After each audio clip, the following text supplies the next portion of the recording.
Bonjour à toutes et à tous. Le samedi 19 octobre a clos une série de rencontres que nous vous avions proposées. Nous nous sommes rendus dans les hameaux de Véringes, chez Portet et enfin Châteauvieux. Nous tenons à vous remercier pour la chaleur et la richesse des échanges que nous avons pu avoir avec vous. Et nous tenons à vous remercier tout particulièrement pour votre mobilisation qui a été importante, et ce malgré la météo qui a pu parfois être capricieuse. Cela a été l'occasion pour nous de nous présenter et également de présenter les grandes lignes du programme et du projet que nous portons, qui sont renouer avec une dynamique de village. Cela passe par plus de dialogue avec les associations, plus de dialogue avec les habitants, et donc tenter de remédier à la configuration géographique de la commune qui est fracturée en hameaux très étendus. Le deuxième point est de vous intégrer au processus décisionnel de la mairie, et pour cela nous proposons l'ouverture de commissions à des personnes non élues pour qu'elles puissent donner leur point de vue extérieur et même pouvoir être au fait des choses qui se passent au plus près d'elles dans les hameaux. Et enfin, la dernière chose, le dernier élément programmatique phare, c'est la mise en valeur du patrimoine local et culturel de la commune.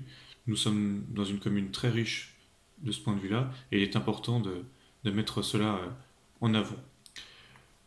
Lors de ces rencontres, vous avez eu la possibilité de vous exprimer, que ce soit en apostrophant certains membres de l'équipe, ou encore en inscrivant sur un cahier que nous avions mis à disposition des remarques, des idées, des propositions pour votre village. Nous avons réalisé une synthèse de ces trois rencontres et donc de ce que vous nous avez dit et de ce que vous nous avez écrit. Le premier enseignement, c'est que vous avez placé la qualité de vie comme l'un des axes majeurs de travail pour la prochaine municipalité.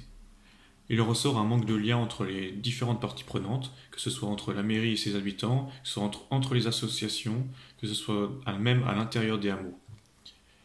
Nous avons également relevé que vous aspirez à une véritable clarté sur l'urbanisation de la commune et à ce que doit être le village de Féterne dans les années à venir.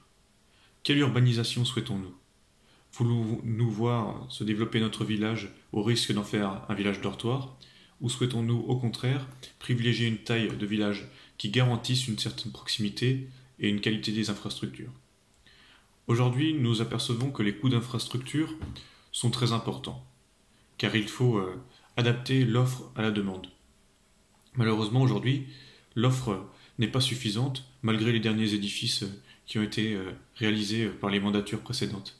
Il faut donc privilégier l'adaptation des structures à un développement trop intense. Bien sûr, tout cela doit se penser et être réfléchi en termes de vision intercommunale et même au-delà dans le cadre du schéma de cohérence territoriale qui est instauré par le SIAC. Bien sûr, nous sommes conscients que la commune de Féterne est prise dans un règlement comme le SIAC et qu'elle doit être cohérente avec l'aménagement du Chablais, comme tel qu'il est défini. Mais cela n'empêche pas de pouvoir essayer de porter une voix particulière et essayer justement de privilégier d'autres axes que forcément une densification et une urbanisation trop forte. Et notamment, la première chose qui me vient à l'esprit, c'est par exemple privilégier la sécurité des bâtiments et la sécurité des habitants des hameaux. Et enfin, le dernier axe qui a été très souvent évoqué lors des rencontres, il s'agit notamment de la protection du patrimoine. Et effectivement, ce qui ressort, c'est que vous êtes tous très conscients et même fiers d'appartenir à une commune et à un village aussi riche en termes de patrimoine, qu'il soit historique ou naturel. Et cela, pour vous, il faut le préserver un maximum. Cela rentre en parfaite résonance justement avec ce que nous avions plus ou moins défini lors de nos rencontres d'équipe. Maintenant, la question est de savoir qu'allons-nous faire justement de ces propositions que vous nous avez faites. Comment allons-nous les traiter ? Le samedi 26 octobre, nous avons réalisé une réunion avec notre équipe pour justement pouvoir, thème par thème, regarder les propositions qui avaient été faites et soumises lors de ces rencontres, et même en dehors de celles-ci, par le biais de certains messages ou par d'autres discussions hors des rencontres. Ce que nous avons fait, c'est que nous en avons retenu plusieurs, que nous allons travailler, car celles-ci rentrent en cohérence avec le projet que nous portons. Nous allons les travailler et surtout nous allons nous intéresser à comment celles-ci pourraient être mises en place. Car il est très important pour nous d'avoir une démarche claire et de pouvoir, pour chaque proposition, vous indiquer quelle méthode allons-nous utiliser pour le mettre en place, de façon à ce que l'on voit que telle proposition est crédible parce qu'on sait comment on va pouvoir la financer, parce qu'on sait comment on va pouvoir la mettre en place, parce qu'on a plus ou moins prévu le temps qu'il faudra.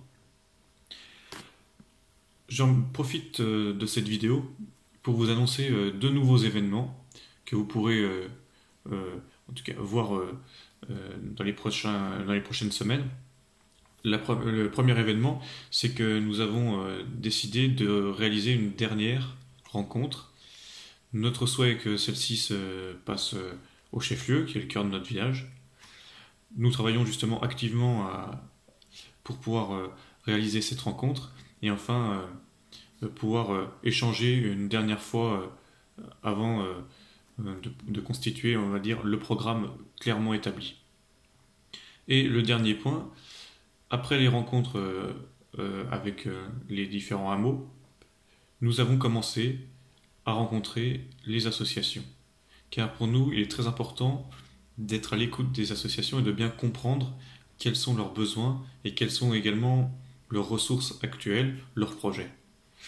Ainsi, chaque mardi, vous pourrez découvrir sur le site une présentation d'une association de la commune, ainsi que, si celle-ci a donné son accord, un bref résumé des échanges que nous avons pu avoir avec celle-ci. Cela vous permettra de vous familiariser avec les associations féterniantes et également de savoir quels sont aujourd'hui les projets et les problématiques qui se posent aux associations à Féterne. Un village n'est rien sans ses associations puisque c'est ce qui lui permet de vivre. Donc je vous souhaite une très bonne journée à tous et je vous dis à très bientôt sur Féterne.